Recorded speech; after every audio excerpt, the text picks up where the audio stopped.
오늘은 저희 아주대학교 김재훈 교수님 온라인으로 모시고 이 IoT와 관련된 구체적인 사안들 살펴보도록 하겠습니다. 교수님 나와 계신가요?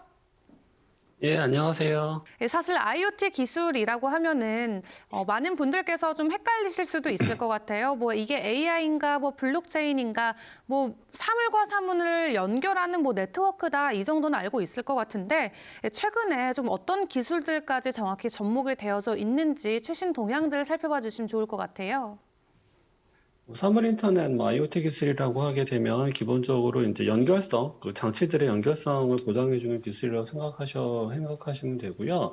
장치들의 연결성을 보장하고 있기 때문에 이게 다른 응용 기술의 기반 기술이 되는 경우가 많습니다. 요새 많이 얘기하는 디지털 트윈, 뭐 스마트 공장에서의 디지털 트윈이라든지 아니면 스마트 시티에서의 디지털 트윈과 같은 것도 기본적으로 데이터가 있어야지 구축이 되는 것이고 이 데이터라고 하는 것을 수집할 수 있는 장치들이 이제 센서라고 말하는 사물 인터넷 기기들이죠. 그럼 사물 인터넷 기기들이 데이터를 수집을 해야지 이런 디지털 트윈이라든지 그 디지털 트윈에서도 또 이제 요새 많이 언급이 되는 메타버스라든지 이런 게 이제 구성이 되고 만들어질 수가 있습니다. 따라서 IoT 기술이라고 하는 것이 현재의 그 프로미싱한 기술들의 기반 기술로서 작용한다는 말씀을 드리고요. 그리고 디지털 트윈, 뭐 메타버스, 뭐 하여간 스마트 시리의 기반 기술로서 작용하고 있다라고 말씀드리면 좋을 것 같습니다. 네, 이 메타버스와의까지의 연결성도 언급해 주셨는데 사실 IoT는 이 사물과 사물을 연결하는 거잖아요. 메타버스는 사실 플랫폼을 기반으로 하는 것이 훨씬 더 많은데 이런 소프트웨어적인 면에서도 IoT가 적용이 되나요?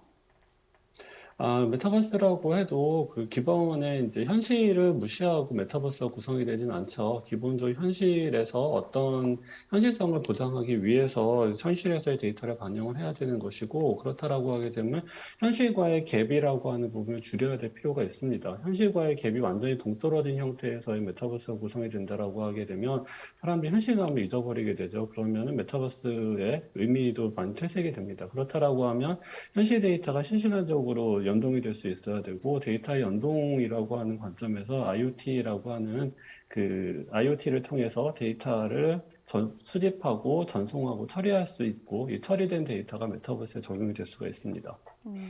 네, 이 데이터에도 적용될 수 있다는 부분 설명해 주셨습니다.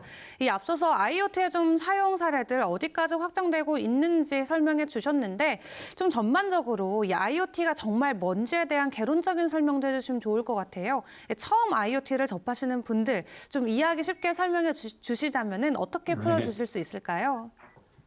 그 IoT라고 하게 되면 말 그대로 있는 사물 인터넷이라고 보통 얘기를 하고 있고요. 정보통신 기술 기반으로 모든 사물을 연결해서 사람과 사물, 뭐 사물과 사물 간의 정보를 교류하고 상호 소통하는 지능형 인프라 및 서비스 기술이라고 하는 것을 IoT 시스템이라고 부릅니다. 이게 이렇게 사전적인 정의가 되는 것이고요.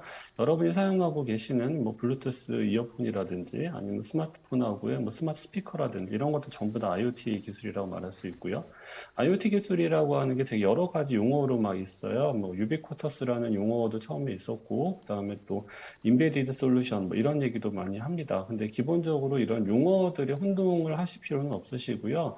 이러한 유비쿼터스라고 하는 그런 단어 자체도 사실은 원래 분산 컴퓨팅이라는 데서 유래를 했어요. 분산 컴퓨팅이 발전을 해서 어디에나 있는 컴퓨팅이다라는 말로써 얘기를 했는데 그런 부분이 이 유비쿼러스라든지 그런 분산 컴퓨팅이 기반이 될 수 하려고 하게 되면은 뭐 그 디바이스들의 연결성이라는 것이 반드시 확보가 돼야 되기 때문에 이런 그 개념적인 것의 가장 기본 기술로서 이제 이 사물 인터넷 기술을 사용하게 됩니다.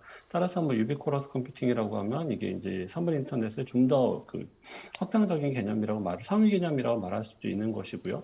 또 인베디드라고 하는 단어에서도 좀 어려움을 겪고 계시는 분들도 있는데 인베디드는 어떤 디바이스에 컴퓨팅 기능을 넣기 위한 소프트웨어를 적용하는 기술이라고 생각하시면 되겠습니다. 그러니까 보통 이제 범용 OS라든지 범용 소프트웨어를 전부 다 이제 집어넣지 않게 되고요. 소형 산물 인터넷 디바이스에는 디바이스 용도에 필요한 소규모의 소프트웨어만 특화해서 설치되는 경우가 많아요. 그래서 이런 것들을 인베디드라고 하죠. 결국 사물 인터넷을 이루기 위한 그 소프트웨어 기술이라고 생각하셔도 괜찮습니다. 그래서 이 IoT 시스템 어렵게 이해하실 필요는 전혀 없고요. 여러분이 지금 현재 사용하고 있는 스마트폰, 뭐 블루투스 이어폰, 그다음에 뭐 스피커, 그다음에 TV하고 연동, 요새는 또 이제 이 홈 집에서의 의료 관리하고도 연동을 하게 되죠. 이런 부분을 전부 다 IoT라고 생각하셔도 무방합니다.